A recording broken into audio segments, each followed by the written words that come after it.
محمد وقاص یہ فرماتے ہیں، میرا یہ سوال ہے کہ جن کپڑوں میں بیوی کے ساتھ ملاقات کی، کیا ہم غسل کرنے کے بعد دوبارہ وہی کپڑے پہن سکتے ہیں؟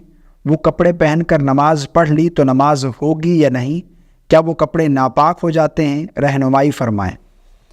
بھائی نے ایک بہت اچھا سوال پوچھا ہے۔ دیکھیں، کپڑا اس وقت ناپاک ہوگا جب اس کے اوپر کسی قسم کی نجاست لگے گی۔ اگر نجاست لگ گئی ہے تو کپڑے کا اتنا حصہ ناپاک ہو جائے گا، پورا کپڑا بھی ناپاک نہیں ہوگا۔ اگر آپ کے پاس دوسرے کپڑے نہیں ہیں اور وہی کپڑے آپ دوبارہ پہننا چاہتے ہیں تو جو نجاست لگی ہے اس نجاست کو دور کر لیں گے تو وہ کپڑا پاک ہو جائے گا، ٹھیک ہے نا؟ اگر نجاست لگی تھی، آپ نے وہی ناپاک کپڑے پہن کر نماز پڑھ لی تو نماز نہیں ہوگی، وہ نماز آپ کو دوبارہ پڑھنی پڑے گی۔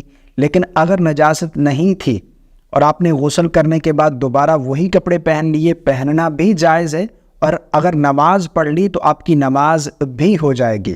بہت سارے لوگ اس حوالے سے سوال کرتے ہیں کہ میاں بیوی جب ملاقات کریں اس وقت جو بنیان پہنی ہوئی ہے، کیا غسل کرنے کے بعد دوبارہ وہی بنیان پہن سکتے ہیں؟ بالکل پہن سکتے ہیں۔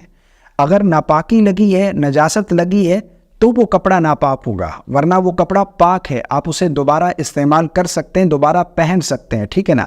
مجھے امید ہے آپ کو میری بات سمجھ آ گئی ہوگی۔ اللہ تعالی ہم سب کو سمجھ کی توفیق عطا فرمائے۔